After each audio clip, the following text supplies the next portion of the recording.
Bahkan di beberapa provinsi yang kaya sumber daya alam yang memiliki nilai ekonomi tinggi, masih banyak masyarakat yang hidup di bawah garis kemiskinan.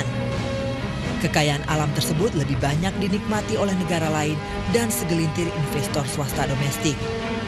Sampai saat ini, sumur migas di Indonesia dikuasai oleh perusahaan migas asing sebesar 70% dan hanya 30% yang digarap oleh perusahaan lokal dan Pertamina.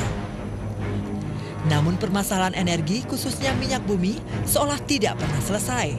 Subsidi BBM atau kenaikan BBM justru berdampak pada rakyat kecil. Rencana pemerintah menerapkan pembatasan konsumsi bahan bakar minyak dari premium ke Pertamax per 1 April 2012 tidak akan berjalan efektif. Bahkan hanya menimbulkan distorsi terhadap ekonomi masyarakat. Pembengkakan subsidi bukan karena distribusi yang salah sasaran, tetapi karena kekeliruan kebijakan energi nasional. Program pembatasan BBM bersubsidi sama artinya dengan pencabutan subsidi BBM. Karena rakyat dipaksa untuk beralih kepada BBM non-subsidi seperti Pertamax. Dengan begitu, pemerintah seakan membuka jalan bagi perusahaan migas asing yang berkuasa di Indonesia.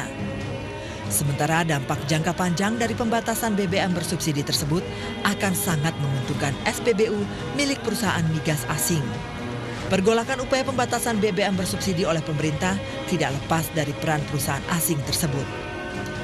SPBU milik asing selalu mengalami kerugian besar karena Pertamina masih memberlakukan penjualan premium yang harganya jauh lebih murah dari Pertamax. Pemerintah seharusnya sadar karena jika terjadi perubahan pada kondisi sektor migas, maka pengaruhnya akan terasa bagi sektor-sektor perdagangan, pertanian, transportasi, pendidikan, dan sektor-sektor kehidupan lainnya. Dan jangan sampai kekayaan alam kita nantinya malah lebih banyak dikuasai oleh pihak asing.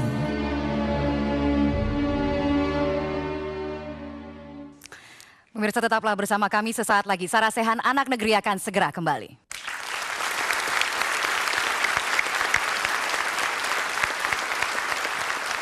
Terima kasih pemirsa, Anda kembali menyaksikan Sarasehan Anak Negeri. Pak Ali, tadi di awal kita lupa loh menyebutkan. Iya.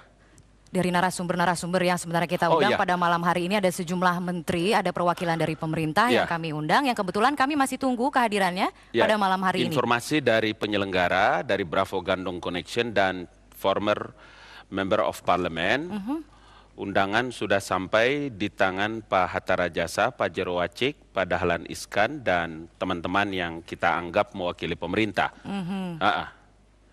Jadi mungkin kita bisa tanya langsung kepada Chairman. Jadi sudah ada upaya untuk mengundang atau melibatkan perwakilan dari pemerintah agar tentunya ini terkait dengan diskusi kita ya pada malam hari ini. Undangan kita sudah sampaikan kepada beliau-beliau dan kita harapkan sebetulnya adalah ada penjelasan-penjelasan yang lebih lengkap. Undangan sudah diberikan, SMS sudah disampaikan, dan juga kemudian kita sudah telepon tapi belum hadir. Kita doakan mudah-mudahan hadir di saat-saat kita sedang acara seperti ini. Dan kursi kosongnya masih disediakan ya. Jadi masih ditunggu kehadirannya. Di sini jangan lupa ada perwakilan dari BPH Migas, ada Wakil Ketua Komite BPH Migas yang juga hadir bersama kami. Boleh kita ucapkan selamat datang Pak Fahmi. Terima kasih telah hadir bersama kami. Baik, terlebih dahulu untuk menguraikan kurang lebih seperti apa persoalan pelik sebenarnya yang mendera kebijakan energi nasional saat ini, saya ingin persilakan pengamat ekonomi Ihsanuddin Nursi. Pak Ihsan. Terima kasih kan ya. Bapak Ibu sekalian, bermula dari reformasi. Yang dalam reformasi itu salah satunya adalah letter of intent. Yang dalam letter of intent itu Indonesia diperintahkan untuk melakukan reformasi sektor energi. Reformasi sektor energi itu bahasa lain dari liberalisasi sektor energi. Setelah perintah itu muncul, letter of intent itu ditandatangani, berikutnya adalah muncul radiogram dari Washington ke Jakarta yang memerintahkan 4 hal. Bicara tentang Pertamina dan korupsi, yang kedua bicara tentang PLN, yang ketiga bagaimana mengatur kedudukan Pertamina, yang keempat yang paling penting mengatur tentang draft rancangan undang-undang migas. Setelah itu, setelah muncul radiogram, muncul kemudian dari USAID satu pinjaman yang memerintahkan tentang pentingnya pengurangan subsidi terhadap energi, membantu sejumlah universitas dan LSM agar masyarakat menerima pencabutan subsidi dan masyarakat tidak marah. Dan yang paling penting lagi adalah bagaimana bekerja sama dengan Bank Dunia dan ADB dalam rangka merancang pencabutan subsidi dan melepas sektor migas menurut mekanisme pasar bebas. Berlanjut dengan pinjaman dari Bank Dunia sebesar 410 juta US dollar yang isinya sama, cabut subsidi agar masyarakat tidak marah, berikan bantuan.